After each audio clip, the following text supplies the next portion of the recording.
So let's take a quick look here at doing some obfuscated merchant payments with CoinJoin. So this will be basically taking a payment that we're going to make to a merchant and then coin joining some of our UTXOs to create some layers of privacy, hopefully. So I'll just add a couple things to this testnet cart here.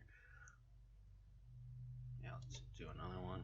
All right, go ahead and check out here. Let's check out. Of course, we will pay with Bitcoin. Alright, so this is the amount that the merchant wants, and this is the amount that the merchant wants us, I'm sorry, this is the address that the merchant wants us to send to. So the first thing that we're going to do is we're going to actually create a couple outputs in this amount to obscure which one is going to be the payment to the merchant and which one is going to be change outputs. In fact, they won't be able to tell who is getting what. They're all going to be going to separate addresses created with separate private keys. So let's see, I have a little guide that we're going to run here too. So first thing we're supposed to do is take the Bitcoin's merchant address, and we're going to go ahead and we're just going to paste it into the merchant address here.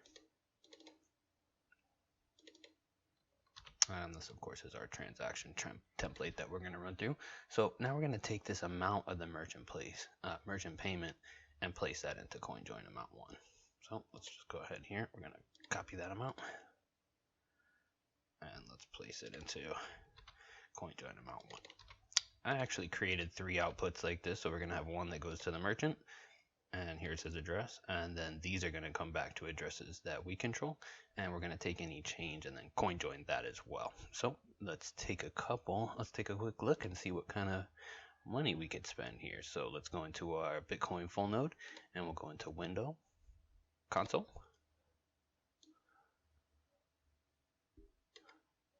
and we're going to run list unspent. I probably should have that as a step here. Anyway. So here's going to be the money that we could spend. So of course we have our wallet balance here, but these are actually the denominations that we could spend. And if you think of these almost like a dollar bill, like you have to get change if you don't spend a dollar bill exactly. So if you spend 75 cents, you're going to get 25 cents back. So these are almost exactly like dollar bills. So you can never break these up without destroying them in essence. So what we're going to do is try to find 2 of these actually, just so we can have two inputs, because I think if we have one input, it's a little obvious that it's just one person coming in and making a payment. If you have 2 inputs that are somewhat unrelated, then it may look like 2 people are joining together to make a multi-person transaction. So let's go ahead, we'll take this transaction ID and this V out, and the value here, we're going to actually put this into our calculator. We're going to add that too. Let's do this one here. All right, so we're going to take this amount here. Now we're going to subtract 500 sats from that. So 1, 2, 3, 4, 5, 5. That's going to be 500 sats. This amount here is we're going to need to divide. Actually, we're going to need to subtract this CoinJoin amount from it 3 times. So let's say this 2, 3, and this is the amount remaining, so we have to divide this by 2. So let's say divide it by 2. That is the amount left over. So we're going to go ahead, we're going to drop that right there, and we need to get some new addresses. So let's just run our get new address command here. I'm just going to copy paste this 4 times since we need 4 addresses. So I'm just going to go ahead and Control C to copy, Control V, Control C, Control V. Just copy that. Address 4.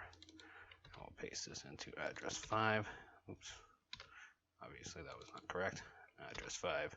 And I do like to look at the last couple characters, make sure we're not duplicating any addresses, sending that incorrectly. And it looks like I forgot to include my second V out there. So let's go ahead and we'll get that now. Let's take this one. And our V out is going to be 6. All right, so let's just go ahead and we'll grab this.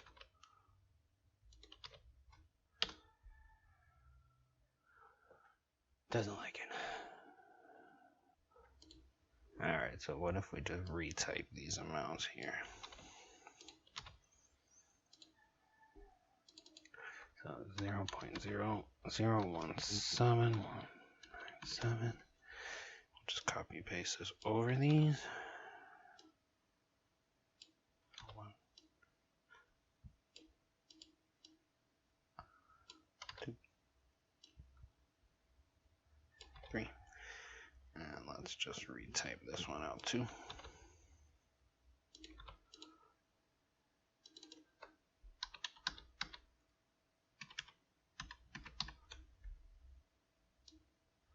And we'll copy that and paste it here. And this is pretty ridiculous. We'll see if this actually works. If so, then I just hate my calculator. I need to figure something else out. Look at that. So stupid. I don't know why it doesn't like the copy paste from my calculator, but it doesn't. So that's why I retype it. Anyways, now we have our transaction. Go ahead and decode this just to be safe.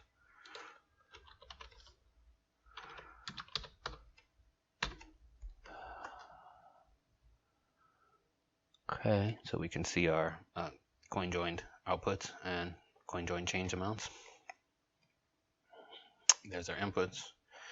All right, let's go ahead and we'll sign our transaction with our wallet. This is going to allow each address to be signed with their own private key.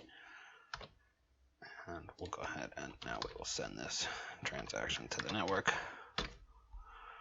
All right, so now we've made the payment. Let's go ahead and we'll see if the network knows. Wow, look at that, paid and confirmed.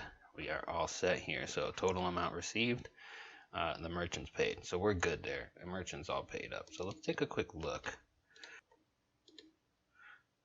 Let's paste our transaction ID here. All right, so we're not confirmed yet, but the merchant already says we're paid.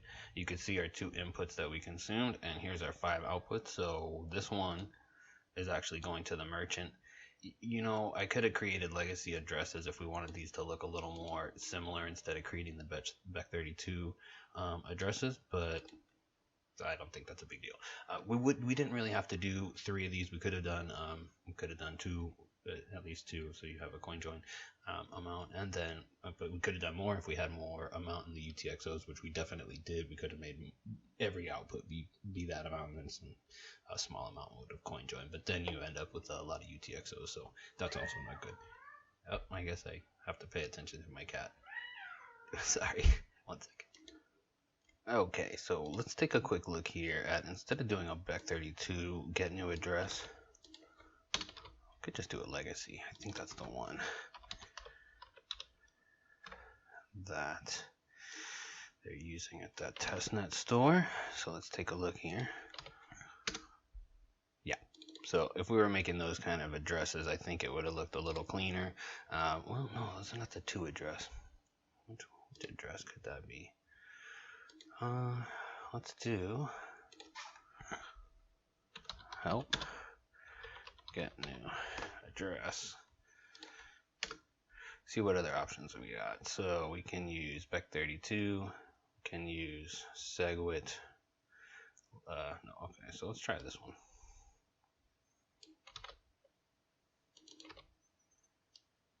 Is this what they're using? Yeah, okay, so there, we just use that, and we could just do this 4 times, and then you just go ahead and we would have pasted these in here.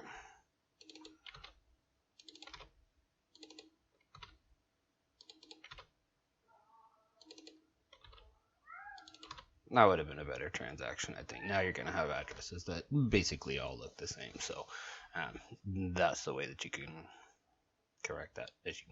All right, thanks.